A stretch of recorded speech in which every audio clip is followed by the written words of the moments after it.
Hello everyone, welcome back to my channel. Today I am going to explore a topic that resonates deeply with those embarking on a new journey from your own home country to the UK, be it for work or for study. Moving to a new country can be both exciting and overwhelming. I understand the mix of emotions you might be feeling, the anticipation, the uncertainty, and the desire to make a smooth transition. I know what it's like to navigate through those crucial first 30 days in a new country, ensuring that no important task slips through the cracks. But fear not. In this video, I am here to share my journey, the lessons that I learned, and the valuable to-do list that will help you navigate those critical first 30 days in the UK with confidence. So let's jump right in.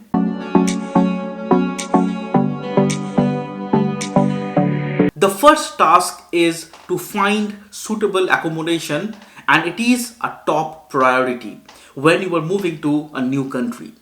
I would recommend booking an accommodation even before coming to the UK if possible.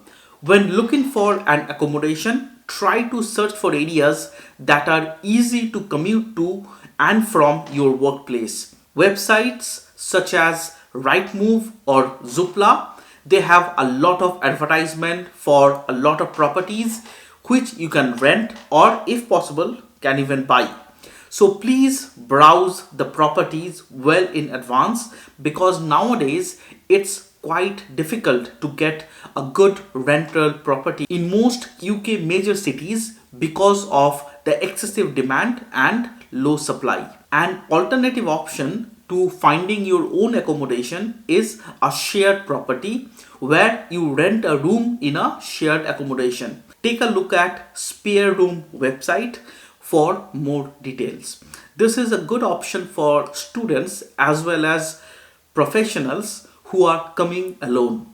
If you are a doctor or a nurse, also explore rental options or accommodations provided by your NHS hospital. All hospitals won't necessarily have an accommodation, but please do check with your own employer because if you get it, then it saves a lot of hassles. In the UK, for renting a property, you will need a deposit amount, which is usually the first month's rent, other admin fees, proof of identity, immigration status or BRP, and employment confirmation, which can be done by the HR department of your employer. Once the accommodation is sorted, the next step is setting up a bank account.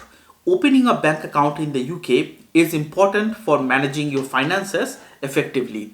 It made handling my finances much easier, especially for salary deposits and bill payments. You should open a current bank account and not a savings account as we call them in India. You can research about various UK banks like NatWest, Barclays, HSBC, Lloyds, Nationwide, Santander, etc. through Money Supermarket website. Check out the link in the description box below and choose any major FCA regulated UK bank.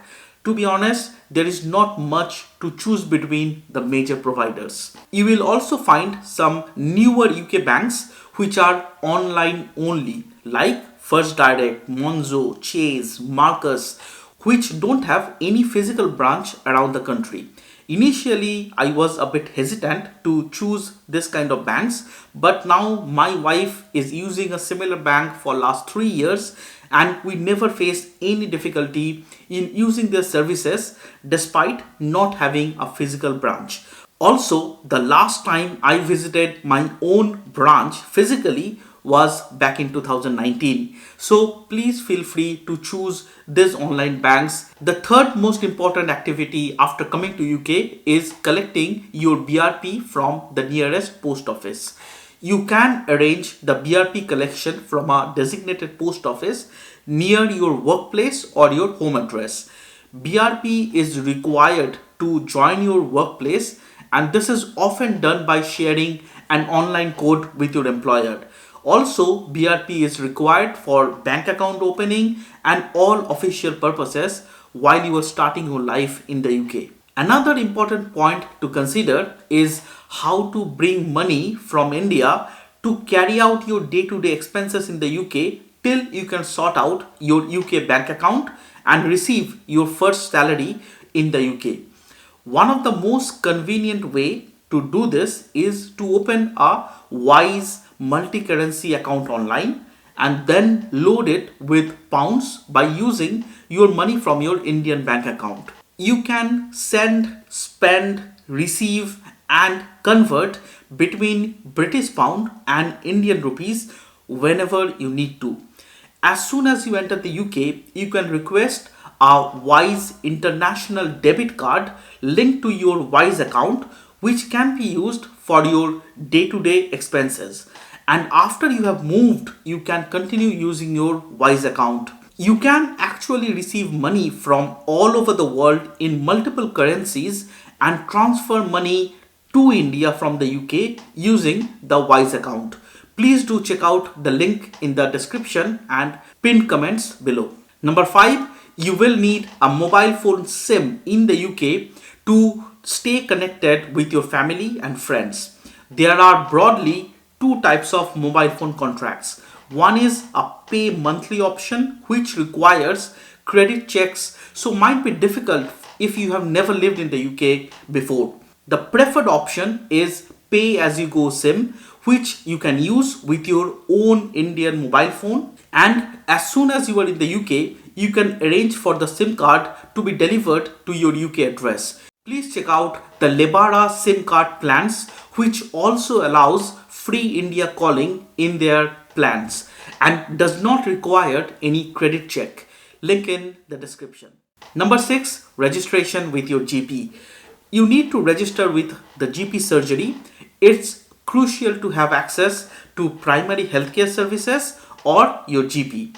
You can visit the NHS website and find local GP surgeries near your home address. You can register with most GP surgeries online nowadays and use their services free of charge. You will have to pay a fixed fee of £9.65 for prescriptions, regardless of the cost of the individual medicines. All emergency hospital admission and treatment is provided free provided you have your BRP card. Number 7, for doctors who are joining NHS job, you will need to complete your GMC registration formalities and also buy a medical indemnity insurance like MPS or MDU to work as a doctor. You will need both of this before you even start work as a doctor. I have made another video about various mandatory expenses to work as a doctor in the UK. Please do check out the link in the description box below. Number 8, if you are renting a private accommodation, then utility connections are vital. Contact providers for gas, electricity, water, broadband, and local council for council tax. All of this can be done online after you have moved inside your property. In the UK, you can choose to switch your utility providers like electricity, broadband, etc. when you move to a new property and when your contract comes to an end. Always use comparison websites like Money Supermarket and choose the best deals available to you. I have shared my personal referral links which will allow you to earn some extra 50 to 100 pounds on different utility providers. Please do check them out in the description box below. Number 9, while settling in your new country, don't forget to explore the local community, discover the nearby amenities like supermarkets, pharmacies, recreational facilities like gym or swimming pool, and places of worship that are important to you. Last but not the least is registration to vote. As Indian citizen, we are allowed to vote in the UK elections. You can register to vote online, and having your name on the election register is also helpful to build up your credit score. That wraps up my video on the important to-do list for Indians moving to the UK in the first 30 days of coming to this country. I hope this personal experiences and tips have provided you with valuable insights. If I get 50 likes on this video, I will make another video about important things to consider in the first 3 months of your life in the UK. So if you enjoyed this video and found this helpful, give it a thumbs up and subscribe to this channel for more videos like this. Thanks for watching and best of luck with your move to the UK. See you next time.